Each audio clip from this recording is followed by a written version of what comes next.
Saya selalu katakan begini, kalaulah seandainya agama Kristen itu yang benar, dengan tokohnya adalah Yesus, kemudian umat Kristen masuk ke dalam sorga, insya Allah umat Islam juga akan ikut masuk ke dalam sorga. Kenapa? Karena kita beriman kepada Yesus. Tetapi kalau Islamlah yang benar, dengan tokoh kita Nabi Muhammad yang juga mengimani nabi-nabi yang terdahulu, kemudian saudara kita umat Kristiani tidak beriman kepada kerasulan Muhammad, mohon maaf, terpaksalah saudara kita masuk neraka kalau akan masuk surga. Ini untungnya menjadi umat Islam. Kenapa? Karena apa yang mereka imani kita imani juga, tetapi apa yang kita imani mereka tidak imani. Itulah perbedaan yang mendasar antara kita dengan umat Kristiani. Hanya persepsi tentang Nabi Isa, dia Tuhan atau Nabi. Berdasarkan ayat-ayat Alkitab yang sudah dipaparkan begitu banyak oleh Ustadz Insan Mokoginta tadi, ternyata ratusan ayat yang kontradiksi. Ada yang mengatakan Nabi Isa itu Tuhan, ada yang mengatakan dia Nabi. Oleh karena itu, saya ingin mengajak antum semua untuk merenung. Ketika kita berbicara Yesus itu Nabi atau Tuhan, apa yang menjadi parameter kita? Siapa yang paling punya otoritas membicarakan tokoh ini, Tuhan atau Nabi?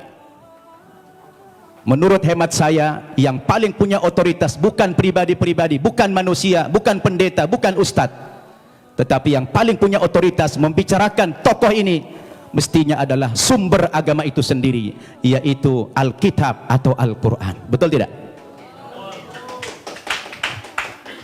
Harus sumber agamanya itu yang menjadi tolok ukur. Sekarang kita pertanyakan, dari dua kitab suci ini, Al-Quran maupun Alkitab, yang mana yang memenuhi kriteria sebagai sebuah kitab suci? Nah, ini perlu kita uji.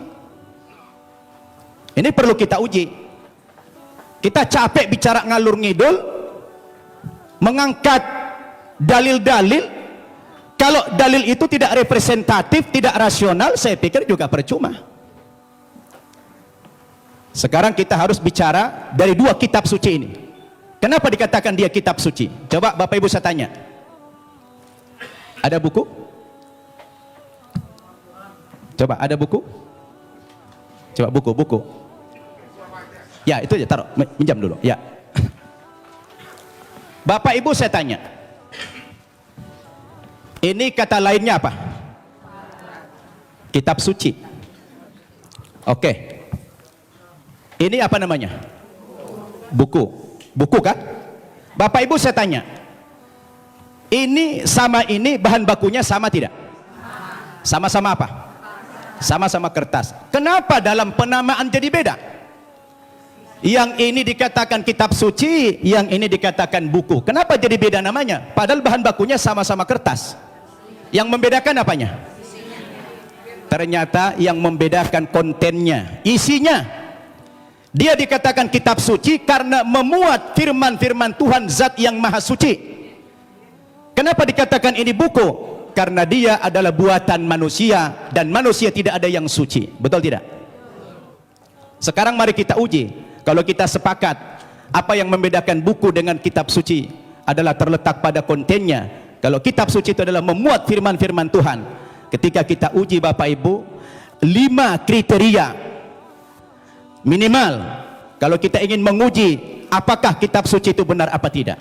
Yang pertama, sebuah kitab suci itu akan dikatakan benar apabila dia murni datang dari Allah, 100% datang dari Allah, dan tidak ada intervensi manusia di dalam kitab suci itu dalam bentuk kontennya, setinggi apapun otoritas manusia itu. Betul tidak? Termasuk di dalamnya Nabi.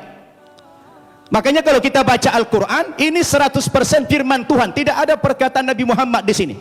Perkataan Nabi Muhammad dimuat dalam hadis namanya. Tidak ada satu ayat pun di sini sumbangan Nabi Muhammad dalam bentuk isi. Ini adalah wahyu Tuhan 100%.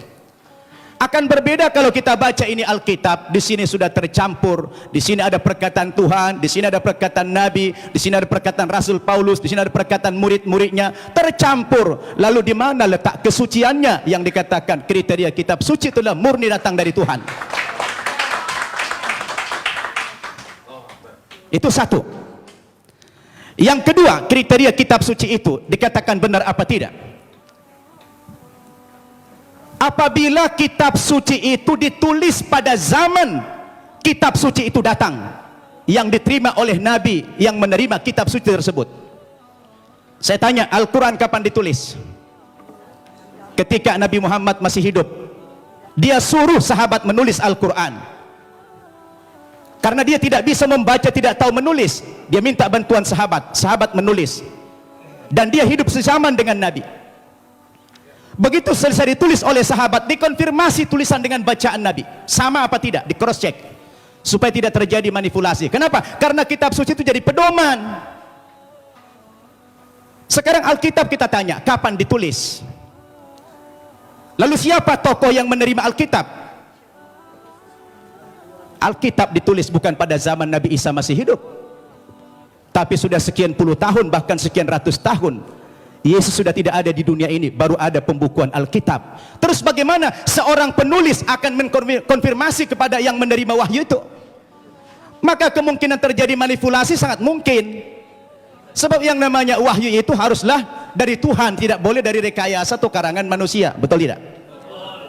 Dua itu kriteria, dan Alkitab gugur menurut hemat saya di situ. Yang ketiga, kriteria kebenaran sebuah kitab suci itu adalah seorang penulis wahyu secara moral haruslah orang yang jujur, terpercaya, bukan pendusta. Penulis Al-Quran adalah orang yang jujur. Sekarang penulis Alkitab, bagaimana Alkitab disandarkan kepada Yesus, disandarkan kepada Musa, disandarkan kepada Nabi yang lain, sementara sang penulis tidak pernah jumpa dengan yang menerima wahyu itu? Bagaimana ini? Maka gugurlah kesucian kitab tersebut. Kemudian yang keempat, kriteria kebenaran kitab suci itu adalah apabila isi kitab suci itu tidak kontradiksi, satu isi dia. Kalau sudah bertentangan satu ayat dengan ayat yang lain, lalu yang mana yang mau dipegang?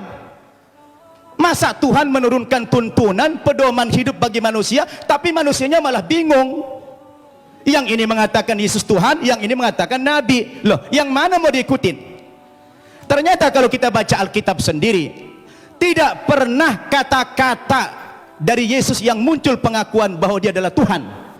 Kalau kita baca dalam Injil Markus pasal 12 ayat 28 dan 29, ternyata Yesus sendiri mengatakan Tuhan itu adalah Allah yang Esa.